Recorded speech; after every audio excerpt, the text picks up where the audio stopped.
Hello and welcome to the Hoodcast.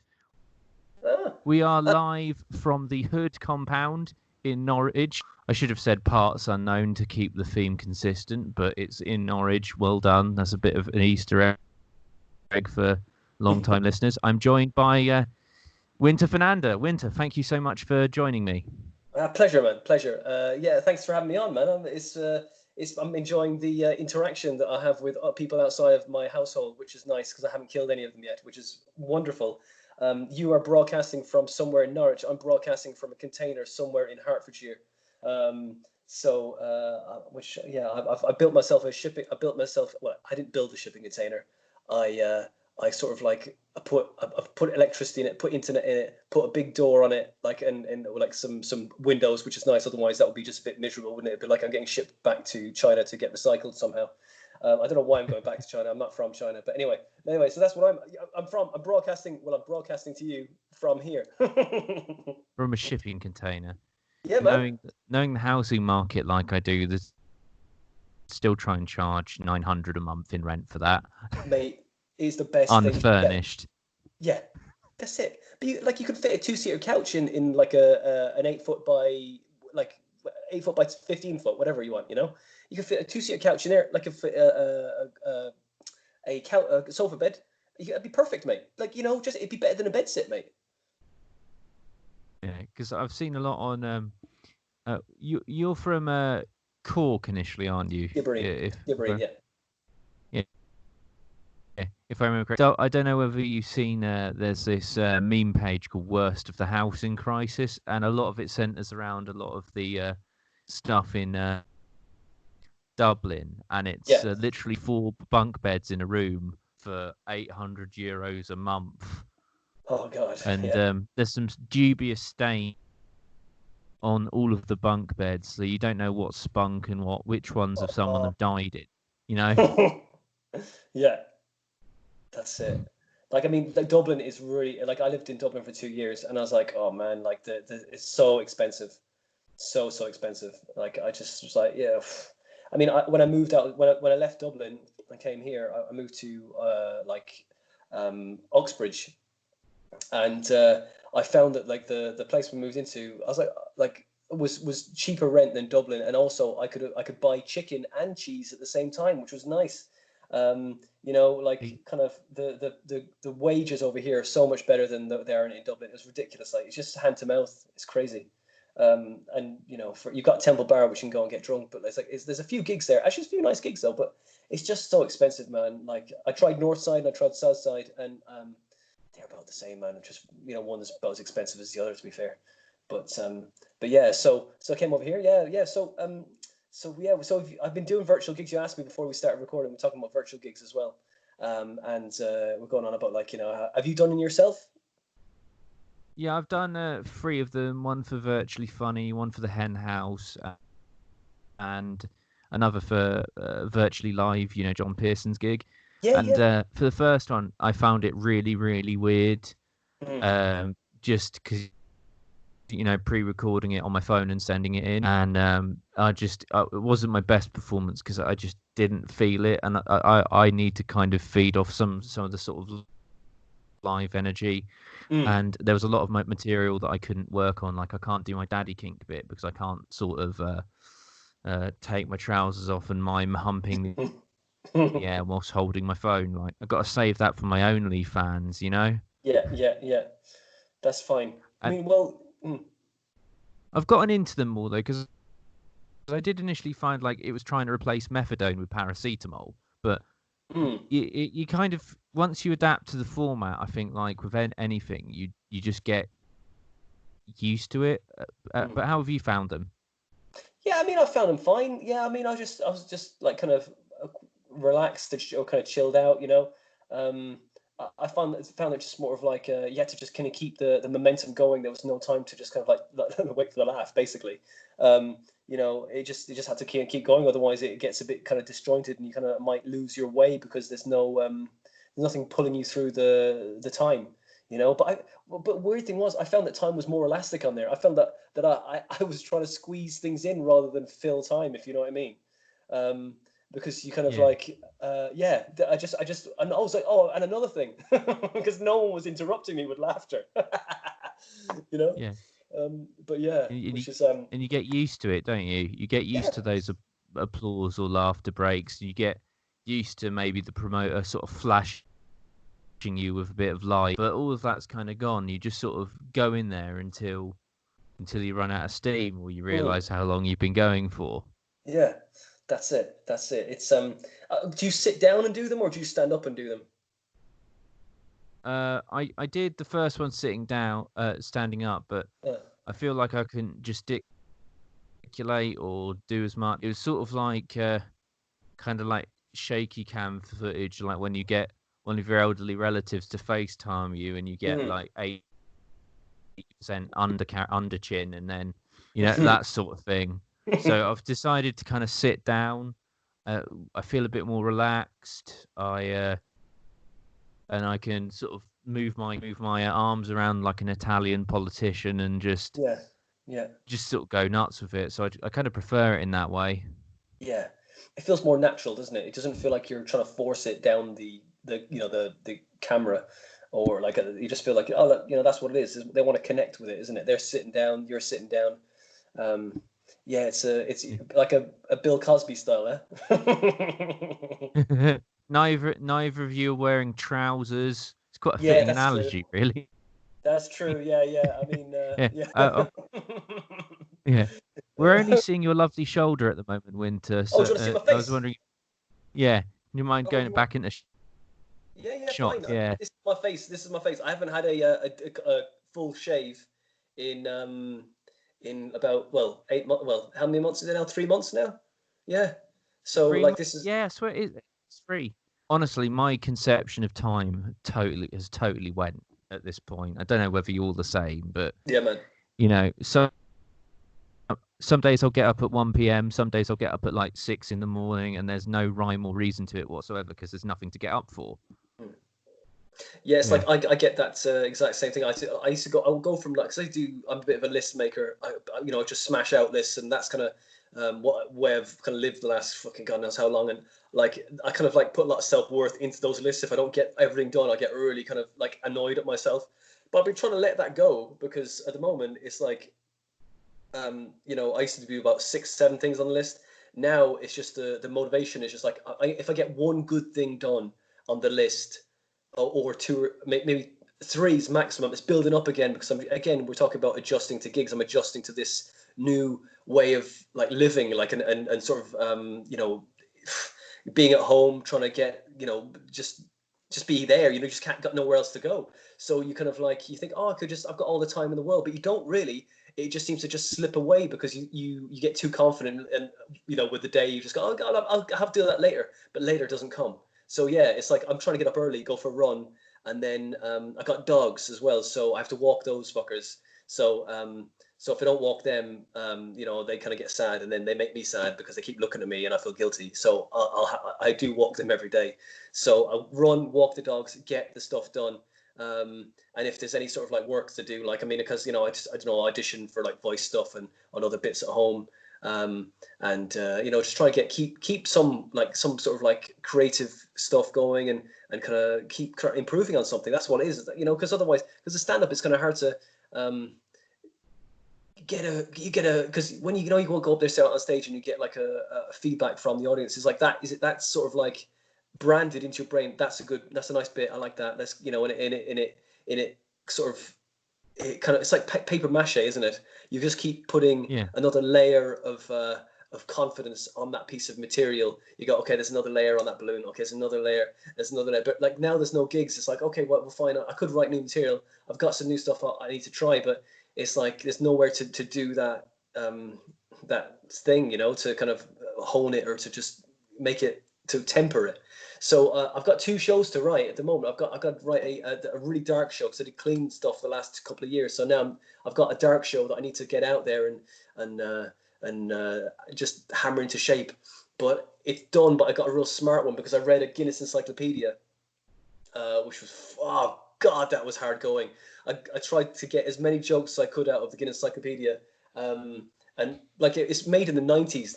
That's so like most of the stuff in there is completely obsolete now. So it's like it's like I've gone to my grandfather and gone, "Hey, grandfather, tell me some stories that don't make any sense anymore." So I did that, and I got to the last like 120 pages, and it was just statistics of every country on the planet. Some of them don't exist anymore, but it was just a mission I had to do, and so I put all the notes I've taken from that book into a Word document, which I need to go through, but I haven't had the motivation to do it because I burnt myself out on the 120 pages of that book. Was like just statistics. I was like, I'm sure I'll get something out of this. I know I'm a completist, but like I'm gonna get some jokes. I think one of my favorite things out of that was when I read the Guinness Encyclopedia. I was like, there was a thing about Russia. It's like Russia's got like 6 million square miles of like land. I was like, it's massive. So I thought, well, just when you go to Russia, just don't piss anyone off there, because you want to go for camping in the woods. If they ask you, just don't go. Just stay in the pub. Just don't go with them. Just stay in. That's it. Just be careful when you speak to Russian people. I think it is because this is too much country to cover. You'll just never find the body. That's what it is. Yeah, one of my favorite things about Russia is the Trans-Siberian Railway that goes from one part to one side to the other. They have this specific division of the police whose only job is to arrest and throw people off that train if they've gotten too pissed. Like that is their only function, to arrest people who've gotten too drunk. Because you can be on that train for weeks if you do the whole thing. And really, all there is to do, apart from stretch your legs and have a brief look when it does stop, is drink vodka. Fair. So it's sort of a stuffier booze cruise in that way. But I just love that little factoid about there's that one division that's just has to deal with drunk shitheads. Oh, it's like what's that place called? Is it like the fucking what's those holiday resorts for old people that like they've got all you can eat and all you can drink? Is it Butlins? Is it Butlins? Is it those Butlin holidays? I think it's Butlins, yeah. Yeah, it's like a Butlins on a train, isn't it? Really, that's what it is. It's absolute carnage. Yeah. So yeah, oh God, man, that's the future. Yeah, the substitute. I'll take angry drunk Russians over screaming children any day. That's true. Yeah, because you can. Because at least you can fight back. At least you can lash out at the angry drunk Russians. You maybe shouldn't, but you could. There's the option there. Yeah, train, and I guess so.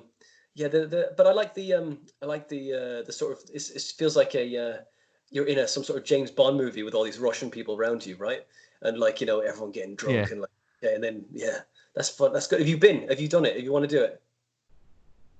That's one of the main things I want to do. I've been dying. I didn't have the money to go to the St. Petersburg trip when I was in sixth form. I ended up going to Auschwitz instead, which was fun for all the family. But fun times. Oh God! I've always wanted to do the Trans-Siberian Railway, check out the Road of Bones, and the Hermitage Museum, and. If there's any more working gulags, I'd love to go to one. Not permanently, but for a bit. All right. Is it just like just to become a badass? Just like go to a gulag, just being like get a tattoo. What'd you get there? You don't get tears there because they don't cry. They're like. Do you think that? Okay, I'm going over. They only vaguely grunt every so often. That's the only communication. Do you think that Russians are like the? Say the Earth's form of Vulcans, like a Vulcan.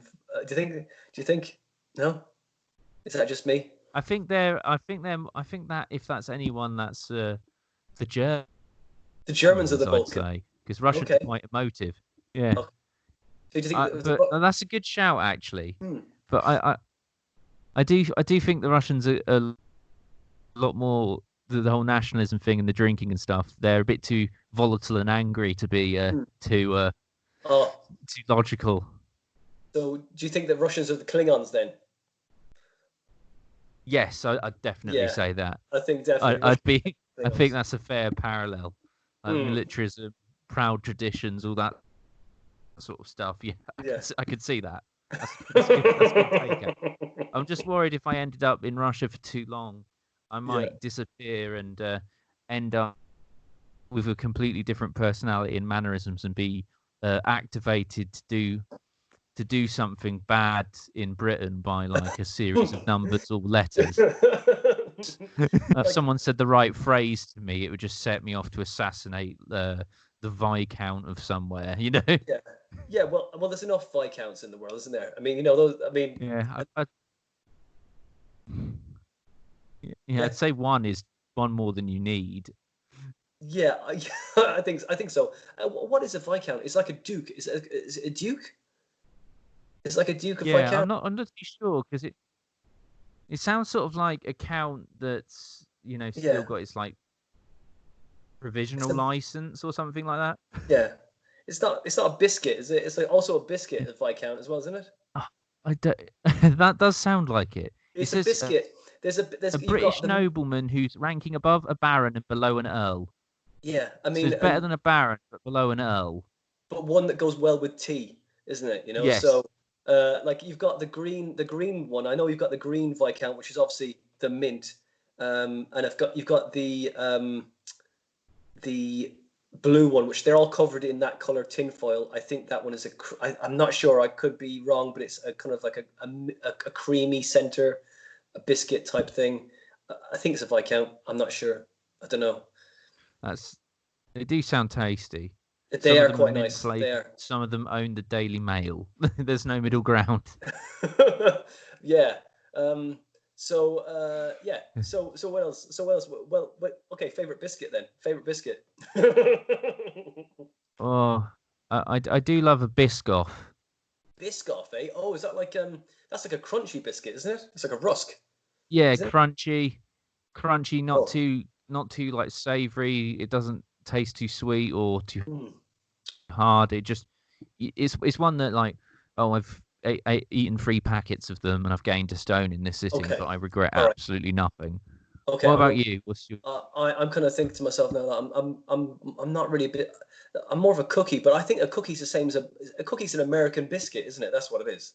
A yeah? cookie is a yeah, That's basically it. but they're just bigger, aren't they? The, yeah, bigger and slightly more attention seeky. They've got Yeah. like 3 different types of chocolate and Yeah. uh, and a visage of a visage of a Catholic saint, that sort of thing on it. Yeah, like Yeah, the okay, here we go. Okay, the digestive is like the is like the Calvinist of the biscuit world, right? And the cookie it's just like, oh, it's all fuck it, I'm just like I'm whatever, I'm agnostic, just whatever, man. It's whatever. I believe there's something, right? Is that right? go go with the flow Go with the flow, sort like of biscuit. like You're getting absolutely no commitment. yeah, just that's it. It's just chuck it all on. I'm free. It doesn't matter. Yeah. So or maybe or it could just be the Catholic Church maybe because they just fucking don't give a shit, do they? Really just go for it, don't they? Yeah, they kind of do whatever they want. Yeah, that's true. Historically. And they're fucking everywhere now, aren't they? They're everywhere. Yeah, Yeah. So cookies have yeah, invaded everywhere. I mean, like, yeah, that's true. That's it. I don't know why. yeah. Anyway, Taking over the culture, sort of thing. yeah, that's true. It's like you get offered a cookie everywhere, don't you? It's like, do you want a cookie? It's like, well yeah, of course, I like cookies. It's a taste of freedom, isn't it? That's what America's brought everywhere, isn't it? Because cookies, there's everything on them. They've got chocolate chips, you've got biscuit, sometimes you've got a soft center as well, which is like, is a bit. We're going to Viscount territory now. So It's a yeah, double snack. they've got royalty all wrapped up in their biscuit cookie slash. Have you been to like those dessert restaurants, the creams and those kind of places? Yeah, What the do you Waffle think? Houses, all that sort Yeah, of stuff. no, Yeah, but like in this country, have you been to like yeah. the I've been to some dessert places. Yeah, yeah, like I don't know. I never feel full, no matter how all I eat. Like even if I yeah, binge and then get bloated, in uh, about 20 minutes I'm hungry again. You know? but it's too much. It's too much. It's like, do you like it's basically it's what shade of diabetes do you want, really, isn't it? It's like, you know, I love, do you know what I love? I mean, this is not American thing. I'd love a good, decent, like homemade apple pie, not one from the Tesco's that, you know, like, what's her name, Aunt Bessie's. Fucking, she does everything now. She does fucking motor oil at this stage. Aunt Bessie's motor oil, you know, like, she does fucking. Doesn't Aunt Bessie does? She does roast potatoes. She does Yorkshire puddings. She does dumplings. She does fucking apple crumble, apple pie. Oh man, she's got everything. All that dirty sort of, like, you know, kind of homely, like, comfort food. She's got that shit nailed down, hasn't she? But she's got a monopoly on it. I wouldn't be surprised if she formed her own paramilitary organization to enforce her sort of fiefdom. She's a bit like that the mom, you know, from Futurama. You know, you know, all the robots. She's got everything sewn up, isn't it? Mom's, is it just, she's not called Mom, isn't it? They all call her Mom. Mom Industries or something like that. Yeah, Mom Industries. It's great. It's great. She's like that, though. A turnout for the books. Wouldn't it be a turnout of the books if Aunt Bessie was a front for the Taliban or something like that? Never know. Could be Aunt Bessie's AK-47. That'd be amazing. Thank you, Aunt Bessie. She makes the best AK-47s. So we touched on Aunt Bessie's cake uranium. Oh, yay! So we touched on briefly that you transitioned from your clean show, Squeaky, and now you want to move into you're working on 2 shows, but one of them's a lot darker. Yeah. That's quite a stark transition.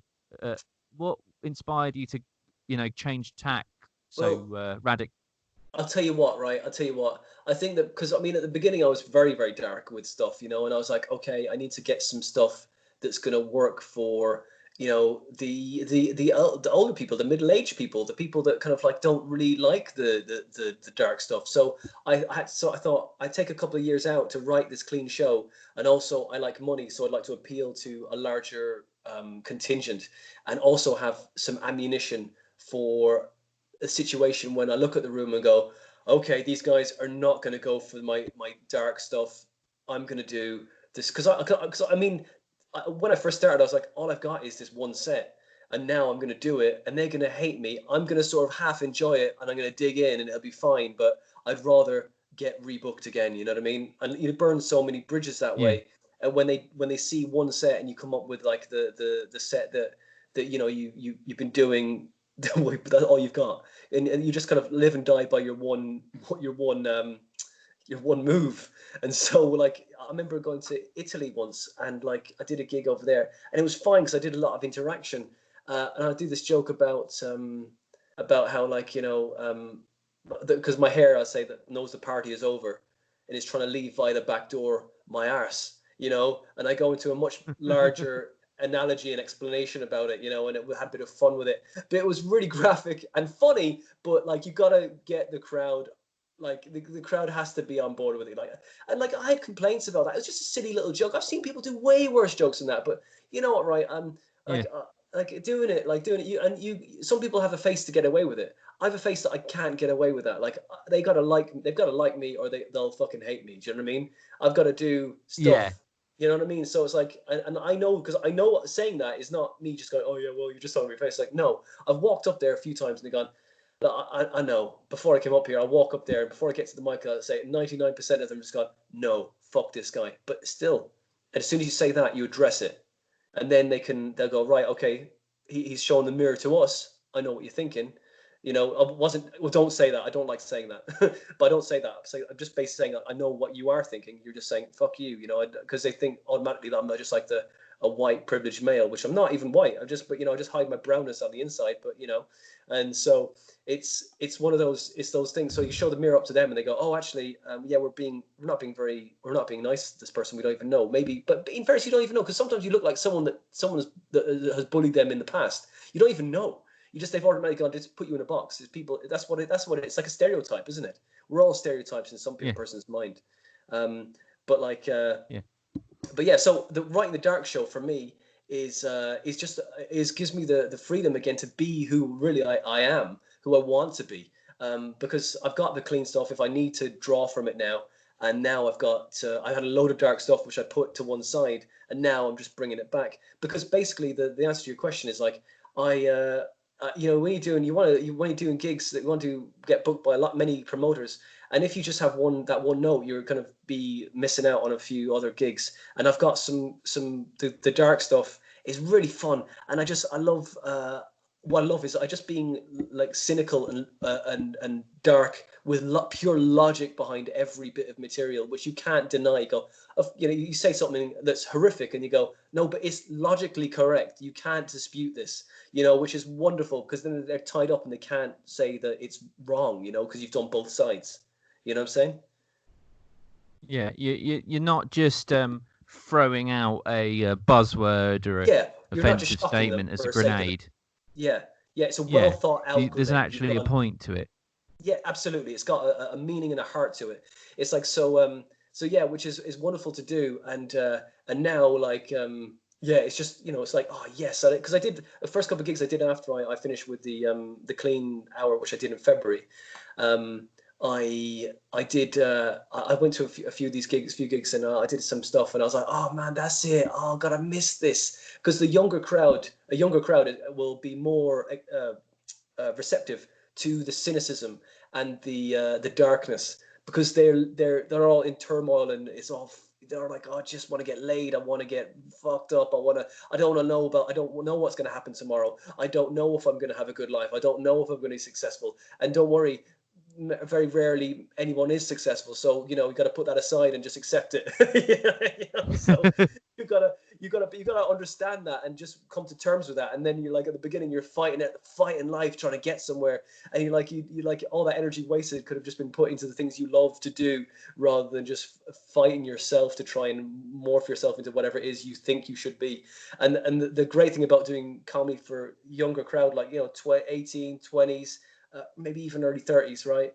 It's like early 30s is maybe it's too far, but like maybe late 20s is like they're still cynical, and they're like, fuck this, man, I could die tomorrow. Yeah, fuck it. But as you get past those milestones, you kind of go, shit, man, what if I don't die tomorrow? What if I just continue on and I live just in a really with a really poor quality of life? You know what I mean? So you're just like, okay. So the stuff you can throw at the younger crowd is like, oh, it's so horrible. And like, yeah, horror, we want it. We can watch horrors, and whereas you get past a certain stage of 30, you know, and people start kind of going, oh shit, man, I need to have a little empathy in my life. You know what I mean? You know, I can't pretend. Hit home with them more. The what say? Things hit home with them more, don't they? They get a bit more sensitive to that kind of thing. Yeah, like, I mean, yeah, that's that. Like with the older crowd. The older people or the younger people? The older people. Yeah, the older. They get a bit more sensitive. You see, the thing is about the older crowd is I feel that the older crowd, they get sensitive. Like they think that they get sensitive about the younger crowd. The older crowd are like, they have hope. They have hope that they'll live another day, and the younger crowd are just like, fuck it. I don't know what's going to happen tomorrow. Let's just fucking burn this shit out, you know. It could end tomorrow. Let's go for fucking, just keep going, you know what I mean? It's like a reversal, because the older crowd think that the younger crowd should be protected, whereas the younger crowd don't give a fuck about them. You know what I mean? You know, that's what it is. That's what I love about life is just so fucking opposite. You always think it's like this way, and it's completely there's always an underlying antagonism. You know, it's great. Yeah. What I found also in kind of the age divide is anyone below 30, you can get away with more stuff like, you know, political stuff, more stuff like school shootings, you know, like controversial figures, you know, like with jokes about like Princess Diana, Madeleine McCann, natural disasters, all that sort of stuff. Yeah. But they tend to be a lot more kind of progressive, and you can't really touch feminism or any minority issues or use any sort of slurs and stuff. Do that stuff to older crowds, and they'll be a lot more receptive to it. Yeah. Yeah, true. It's like because I think that the reason is because the younger crowd are so conscious of everyone else's opinion and everyone else's sort of like view of them. Whereas the older crowd, like, no, I don't give a fuck, man. I'm going to find what I want to find funny for me, you know. But I guess, but we're saying this, and every crowd is different anyway. You know, there could be people who love, like, older people who just love the dark shit. I mean, there are, but if they're in a certain setting, they will like, no, not me, you know, because they don't want to be seen to be laughing at something horrific. You know what I mean? It has to be a good joke to start with, but it has to be a good joke to start with. But you know what I mean? You gotta judge the room, haven't you? You gotta play what you got in front of you. So otherwise, but yeah, we're generalizing massively. But I love it is true. There's a like in there's a certain cutoff point for each of the, like, we're talking about old people, and like, you know, there's like a misery in, I think, maybe the 30 to 50-year-olds, right? That they'll still like it, but after 50, you're like, oh, I've got grandkids now, and I don't want, you know what I mean? It's like that kind of thing. You know what I'm saying? Yeah. They don't want to yeah. think about how bleak the world is, kind of thing. Totally. They live in hope that they're going to just survive another couple of Christmases. You know what I mean? They don't, like, oh man, you know, you start doing jokes about cancer. It's like, fuck, man, I could get cancer. Prostate cancer is not far off. You know what I mean? Yeah, because you just like, you just have, like, with the young people. Yeah, I can chong 50 fags a day, but if you mention cancer to older people, I'm like, oh shit, I'm in that demographic. Totally. I mean, I just had my PSA, you know, my prostate exam. Fucking, oh great. Well, you know, it was the cell count was up, but you know, it wasn't too bad. You know, you're just like you're like sort of you're just slowly you're happy that you're just the cancer is still localized, not spread all over your body. Do you know what I mean? It's like, I've got cancer, but you know, it could be really bad cancer, but hey, look, it's in my prostate and there's things we can do for that. Hey, oh, I've lost my leg, you know, it's okay, it's just a flesh wound. It's like a fucking Monty Python sketch, you know what I mean? You just keep going on, you know, fighting. It's like, that's it, tis but a scratch. Keep going, exactly, just keep going. And that's how I feel it. It can be. It is. Life is sometimes. You know. It's like relationships, isn't it? You have a relationship with your body. You have a relationship with people, and like, you know, kind of going. You're in a relationship. Go. Oh, well, it's not too bad. I'm sure. It's like a abusive relationship that your body has with you. You know, as the years go on. You know, it's like oh, come on, buddy. You know, okay, you're starting to hurt me now. It's like, yeah, but the only body I've got. If I didn't have you, what would I have? Exactly, death. So yeah, you sort of, your body gives you more signs as you age to maybe wind it the fuck back. Yeah, that's true. Yeah, like lots of dynamic movements are very important first thing in the morning before you've warmed up, especially if you're you know, getting on a little bit. Especially if you want to have that hernia operation. If you've never experienced it, everyone needs one or two hernia operations in their life, just to know, just to know what it's like. Especially if you're a man, to know what it's like to have a bump. What I have noticed is kind of the anomaly of people, you know, have their bits where it hits home too much and they get uncomfortable. That obviously suicide effects is the biggest killer of men from 16, I think, to 45, something like that. Yeah. And but that demographic absolutely loves mental health and suicide material. Like, cannot get enough of it. Oh, totally. Because no one else is fucking talking about it. Do you know what I mean? That's the thing. I think those guys, like you know, because we just have to. I think guys just go, right, fine. You know, I'll potentially have a little cry. The way I just had to say potentially as well. Like, it's a distinct possibility that. Yeah, it could happen. May feel emotions as a man. I've never cried. No, just, you know, I could potentially have a cry. Maybe, you know, I mean, if I got sad, which I never get sad because I'm a man. In my life sometimes, if something bad happened to me, but I'd never tell anyone because I'm a man, and we don't reach out because that is for pussies.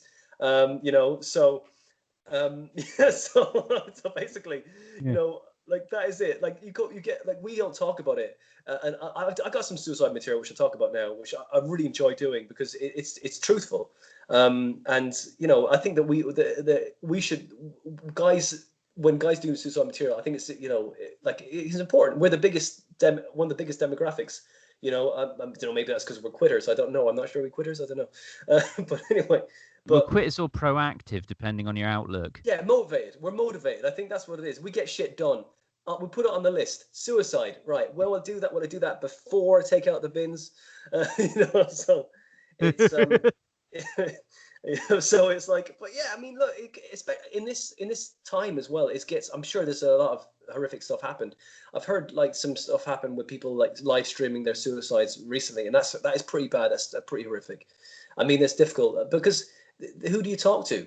It's like the guys don't really communicate very well unless they're into football, and then all of that is basically a verbal semaphore for "I need a hug," isn't it? You know what I mean? It's like that's what the football chat is about. You know what I mean? It's like it's not really about the football. You know what I mean? It's just trying to connect on stuff. Obviously repressed homosexuality as well. Yeah, I'm sure that's what it is, and trying to be part of a team. You know what I mean? That's what it is. Like, oh yeah, they're winning, I'm winning. You're not really, but it's a nice thought. You know what I mean? Yeah. It's a tribe. It's a last place to be a tribe of some kind. I mean that, or Alcoholics Anonymous, and that's you can't really discuss that in the pub. So it's the wrong room, isn't it? Yeah, totally. That's it. There's a time and place, and the pub is definitely not it. You know what I mean? Yeah. But yeah. What I noticed during the first bit of lockdown was the Independent trying to start a campaign to like dry lockdown, where people to combat Britain's drinking problem during the coronavirus, and I get people to quit alcohol during a lockdown. And I was just thinking about, read your fucking audience. This is neither the time. Yeah. Totally. That's it. It's like if you had somehow had a tight 10 on Ground Zero, just came on dressed as an airplane like meow. Yeah, that's it. It's basically. Could not think of a worse time. Talk about sobriety. Look, I've already had fucking like dry January, isn't it? I mean, not that I did that, and Stoptober. I mean, oh my god, that's 2 months of the year gone. What's happening now? Stoptober, dry January. What is this? What the fuck is going on? Like, there was no smoke. Smoking's gone. You can't smoke because you're just a deviant of some kind. And now they're talking about vaping as well, isn't it? Vaping, you can't do that in public as well. That's apparently very bad for you. All the fun stuff they've taken away. So there's 2 months of the year that they want you to like stop abusing your body. January, Stoptober, and now the lockdown. That was 3 months. We're still in it, but it's like it's potentially forever, isn't it? Do you think we're gonna come out? Also with Stoptober and dry January, they've picked statistically two of the most depressing months of the year. Like two of the months with the biggest spikes in depression. To get rid of one of your coping mechanisms. Yeah, there you go. So we're but the thing is though, like all the government are sending people back to work now as well, because they're like, guys, by the way, we want you to stay in, but now the economy's fucked. We're in like whatever 100 whatever billion is now. They're debt because of the situation. So please go back to work now. I'll tell you what, the best thing to do would be make everybody drink the shit out of it because they tax that, and then we could like bump up the economy again. That'd work, wouldn't it? Yeah, I think at the point you'd make a really good argument that this might be one of the perfect times to legalize weed and make the NHS the only place you can get it as sort of a money raiser. Yeah, little dispensaries. Come on, like the little dispensaries everywhere. I mean, the NHS would be fully funded by marijuana. Why not? That's it. Come on. I wouldn't be surprised, like a true green movement in this, like a truly green NHS in this country. Oh, I mean, amazing. Yeah, that's it. Green Party would smash it for the elections then, wouldn't they? That's it. Conservatives would not. Because it's not even the most extreme drug policy in Europe. I mean, you can literally snort a line of coke in front of the police officers in Portugal, and they won't do anything about it. Like, all drugs are just totally legal, and drug use and black market involvement in that country have gone right because they have more money to get people help, and they're pursuing other crimes, because really a lot of the time, especially with drugs like weed or acid, weed, the only damage you're going to do is to your bank account through the Deliveroo app, and acid, like, all the only danger you are is to the ground in like a forest, because my friends who do imbibe tend to go on hikes. Yeah, That's it. They're some of the least harmful people going. Yeah. That's it. Yeah. That's it. Mushrooms and all that kind of stuff. Opening your mind a little bit. Kind of bonding with your friends. You know what I mean? Like that. That's that's cool. That's fun, man. That's a lot of fun stuff. Fun stories. That's hiking in the woods up in Wales or somewhere like that. My friends mainly do it in the forests of East Anglia, like Thetford Forest, that sort of thing. Right. I've never messed with psychedelics because I'm too much of a wimp. Just I don't know what I've got. I have a inkling to what I've got in my box, but I don't want to sort of unleash mental Cthulhu, Yeah, I got you. Yeah, I mean, I was just like, I was just like, take it to the limit, man. Just, when I was younger, I was like, oh my God, like now, not really. I've got no time. I've got to carry on, keep it on the level. I know what you're saying. I'm holding the reins right now. If I let go, I might not catch him for another few years. So you got to steer it away from the wall, right? Yeah, I always find it really impressive that people manage to maintain being a wreckhead past their 30s. They still manage to stay fucked up. Like, I barely have the energy to do it now. Like, I get past 4 pints now and I start to feel a bit sleepy. Yeah, that's it. Oh my God. I'm 24 and I'm like, young me would be ashamed of you. Rock and roll, man. Rock and roll.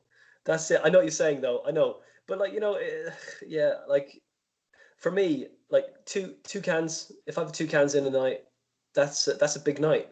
That's a big night for me. I barely drink now. I barely drink. Reminds you sort of masculine hubris, like you used to be cool, Awesome, mate. I used to be a non-stop party head, man.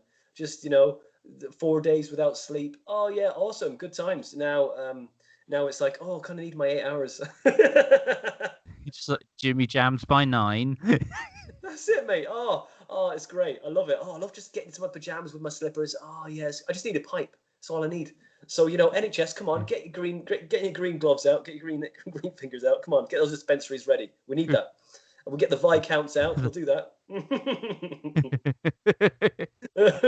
I think that business would make people rich enough that they'd end up as Viscounts, wouldn't they? Yeah. I think they would smash it. They would definitely. We could have, maybe.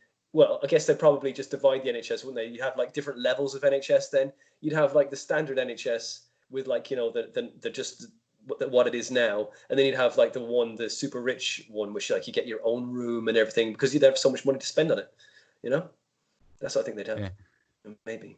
So they have like clones of Mike Tyson and Muhammad Ali, so you get to see all the intergenerational super fights. Tupac's still alive, they just don't tell anyone about it, kind of thing.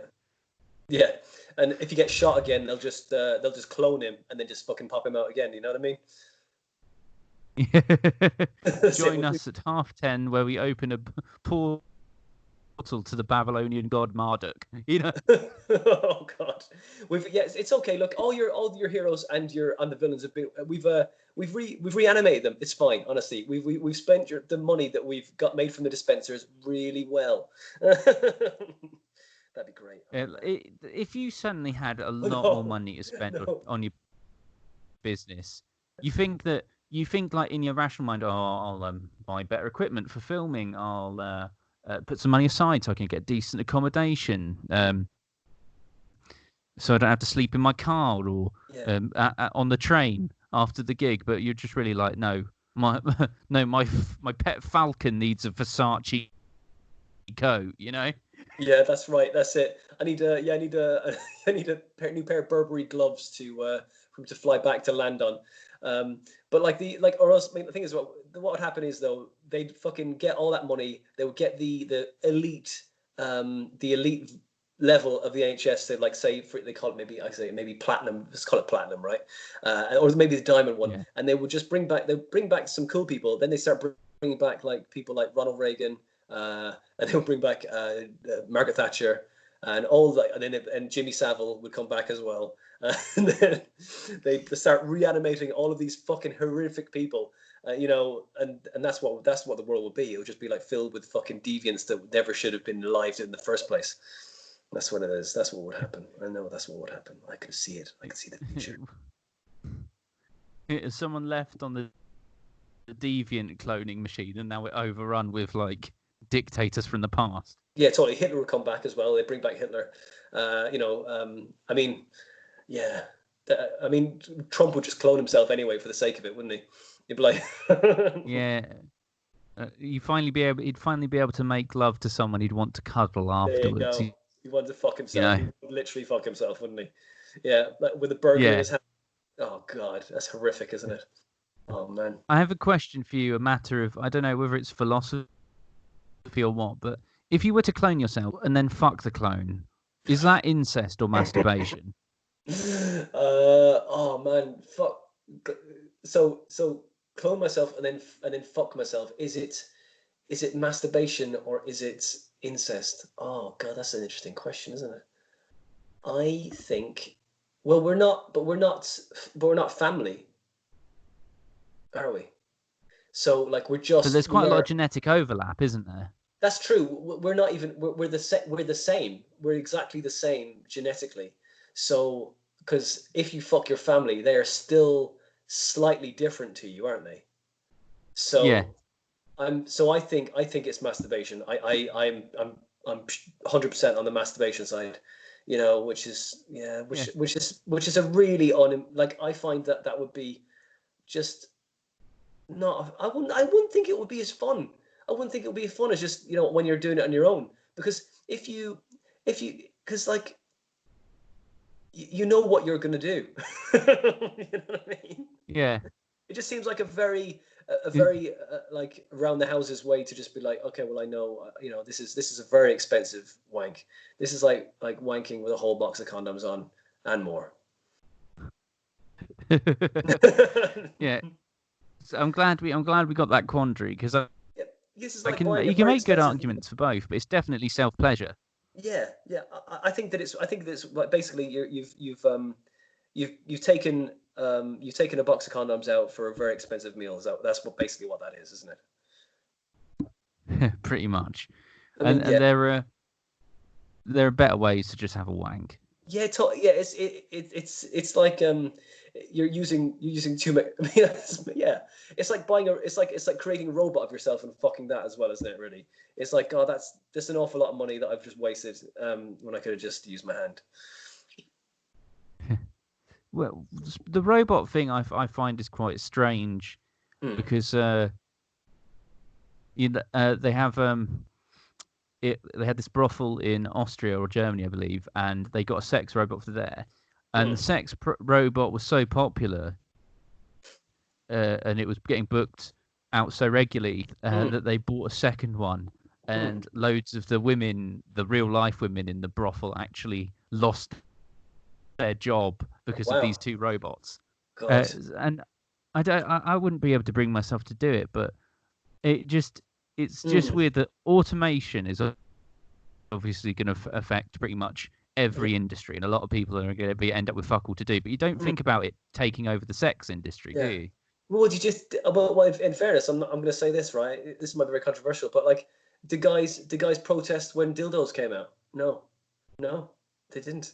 Dildos just were a thing. Like, okay, dildos, that's fine. They're out now. Now sex dolls are out. I mean, technically, a dildo is a type of robot, isn't it? Yeah. Yeah. Yes. So, especially if it's got any like pneumatic capability, if it moves or vibrates or whatever. That's it. It's just and it flashes. It flashes up and lights up, and I don't know. Yeah. It charges your phone with it. Yeah, it's got USB connectors as well, adapter, so you can plug it into your Mac. You can read you an audio book, all that sort of stuff. Yeah, you can sync it with the track that you want to play while this is going on. I would recommend Maxwell. Don't Ever Wonder. It's quite a good track. I think it's for the ladies, maybe more of an R&B kind of vibe to it. You want any hard house or happy hardcore or maybe hip hop might be a bit too. Maybe not the time to put on Cannibal Corpse, is it? No, definitely not. Or nothing too thrashy like that. I mean, it's hard to kind of get a decent rhythm for that. Kind of needs to be slow and steady. Yeah, but you do touch on a very good point in sort of sex toy inequality. Like, I don't know many guys with problems with women using dildos or vibrators, fleshlights, or men using sex robots. There's something a bit weird about it, and I don't understand the fleshlight one. I understand the robot one in a bit because they're getting so realistic and lifelike. And there's something about it where you make anything adult or pornographic or like that too realistic, it becomes unrealistic, like the uncanny valley, and it gets really, really creepy as a result of that, because it's just too real. Yeah. I mean, I think that like that. I think that the guys, if anything, would be jealous of the dildo or the rabbit, because the rabbit never gets talked to. No. After the sex is finished, or after the experience is finished, she doesn't just go, okay, let me tell you about my day. So it just goes back in the drawer. I'm jealous. That's the only thing I'm jealous about. Yeah. Usually I have usually I just fall asleep as soon as I'm done. I just can't. I don't know what happens, and it saves kind of the other thing that has a problem with that is sort of post-nut depression. Right. Of kind of, especially if you've been doing it to something dubious, that feeling of existential dread and self-loathing that's right. not like anything you've experienced outside of it. And I don't understand why that as a function, that's meant to be, You know what? I'm not gonna lie, right? I don't really get post-nut depression. I don't really. I don't know. I'm not like. I kind of. It's like having a sandwich. That's what I feel like. It's part of life, I don't kind of go, oh well, I've done that now. Well, in fairness, it does, I guess, depend on what how far you've gone down the rabbit hole with the no pun intended with with the situation, with what you've been like absorbing, you know what I mean, with what you're watching. You gotta taking it to the limit. Sometimes there's some things you can never unsee. You think it's like I don't know about you, right?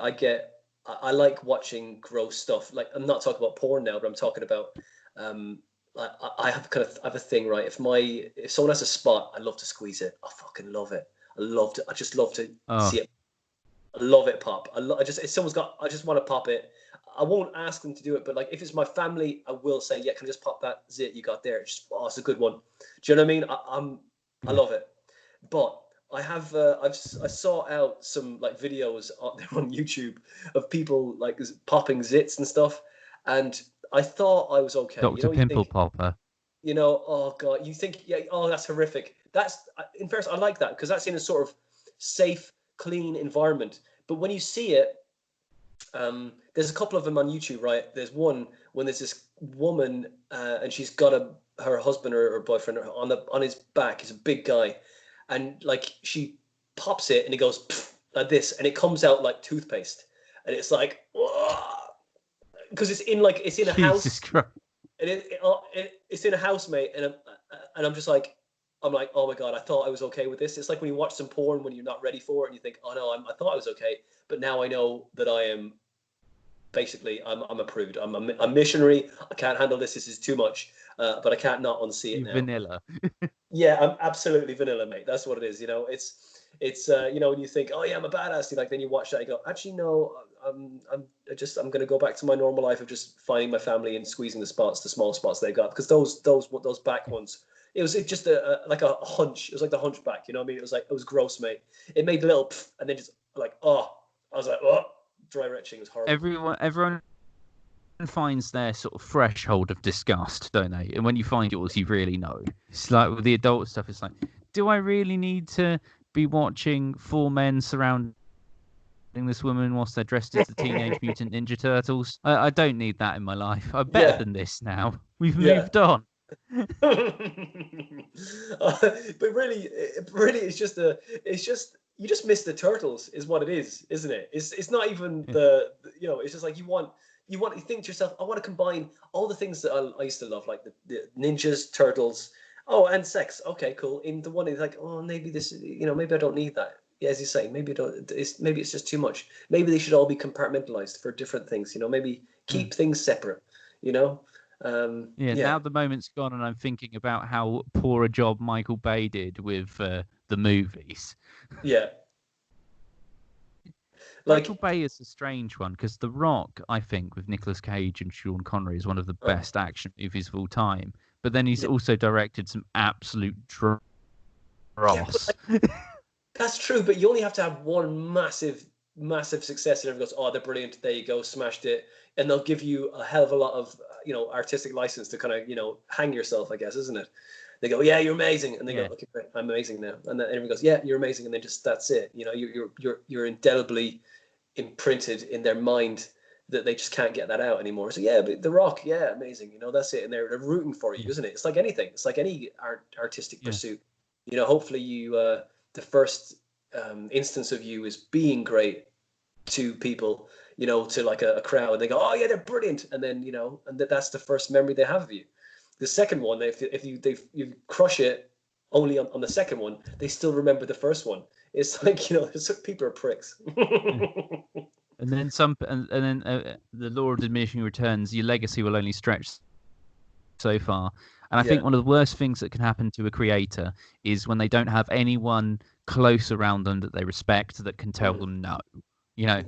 That's true. Like, maybe Kanye doesn't need to release a gospel album. Yeah, that's true. Maybe you don't need to direct a 3-part silent movie based on the Tongan Empire. Maybe that won't work. Maybe stick to something a bit more accessible. Yeah, that's true. But like what we're saying about the how you like compete, don't if you like put everything in together. There's some things you don't need to see. I mean that thing about like I don't know. I'm stuck on the orgy thing with the Teenage Mutant Ninja Turtles here. It's in my mind, and like basically, it's like I don't know why I can't get it out now. I need to find this. Pornhub, right? Okay, so it's like the thing is, there's the time and place for certain things. Like it's like you invite your mom to for lunch. You don't invite her to an orgy. That's what you don't do. That's basically what it is, isn't it? It's like there's time and place for certain things. Certain things you invite people to. There's certain things that will be okay. So other things not okay. That's it. You got to learn these things. That's life. You've got to learn what to put where, I suppose. Yeah. What to put where, who to invite, who should be there. Pun. Exactly. You don't want your mom there with tea and sandwiches going, is anyone hungry yet? I think we need a little break, don't you? I mean, that was intense. Yeah. Mom, get out! We're just about wrapping up the hour. So before we wrap up the hour, is there anything you wanted to say, Winter? I will. Okay, anything I wanted to play, I want to say. I've been, while the lockdown has happened, we're all talking about, adapting to the way the world will be, I think, from this point on, because we're all inside, because there's a pretty bad cold out there that's killing off people, which is, so I think we're all trying to adapt to it, because I don't think the world will, kind of concertina back together as we used to think it was. I think that you need to adapt. So at the moment, I'm putting together a load of streams. I have done a load of overlays for a live comedy show called Still Laughing Inside. And that's going to be coming out. That's the name. Yeah, I thought it was pretty good. And I thought maybe comedy uncontained. I thought maybe, but I thought no. I think the first one better. But like, yeah, thanks, man. Was it? So I thought maybe kind of do that. I'm going to live stream that all on every platform I can possibly do. And then also doing a thing called Ranty Reviews, which is going to be me basically reviewing, like we talked about now, just the last few like hour or so, talking about stuff that, as random stuff pops up, and then just me just going mad on it. And I was saying to you before that, we've got into like how when I first started comedy, I was a bit full energy. I'd go at things fully. I'm like, wow. And this is the platform that I can do it, because no one's going to stop me, ask me to slow down or speed up or do. I'm going to do. Okay, it's a platform you can do what you want to do, because sometimes, as I say, the audience get in the way. The audience will find you wherever you are. But so I'm doing this thing called Ranty Reviews, and that will be coming out in the next month or so. And I'll be like 15-minute things live streamed everywhere, YouTube, all the places. And I've got one last thing, which is going to be, I'm going to be doing live podcasts like yourselves here via all those other streaming platforms as well, for the Comedy Defect, and that's going to be happening soon. So hopefully I'll get the technology together and get it right. I'm nearly there. I've got the shit together, and it's just these little things, you got to adapt and learn new technology, and hopefully survive the apocalypse, You'll get there with that, and obviously I'll put any links to all of that and any of your socials up on there, and they will be available below the YouTube video and wherever I plug it. I myself need to sort out getting this audio file on Spotify and all other kind of iTunes, Apple Podcasts, all that sort of stuff. But yeah, I'm just thinking, since I'm just learning this new thing, I've been doing it for a while, but I haven't got it to a professionalized level. I want to put it out properly as a product. If you need a hand, I will send you a link to some a playlist that I've got on YouTube for great audio tips and stuff where you can plug stuff and all that kind of thing. It's really helped me a lot to kind of just master the audio and just get it right. Because when I started, my audio was terrible. It was awful. God, I'm surprised that people listen to it at all. And now I've remastered everything. Took my time. It really helps. All about parametric equalizing and kind of just all bits and bobs like that. It's really helpful. Awesome. Yeah, ping that over to me, and I'll add that in as well in case anyone needs assistance and has fallen to the male podcast plague that is sweeping the nation. Everyone's out. That's it. Get on board. Get on board, man. Get on board. Do it. Fuck it, man. It's a real helpful. It helps me an awful lot.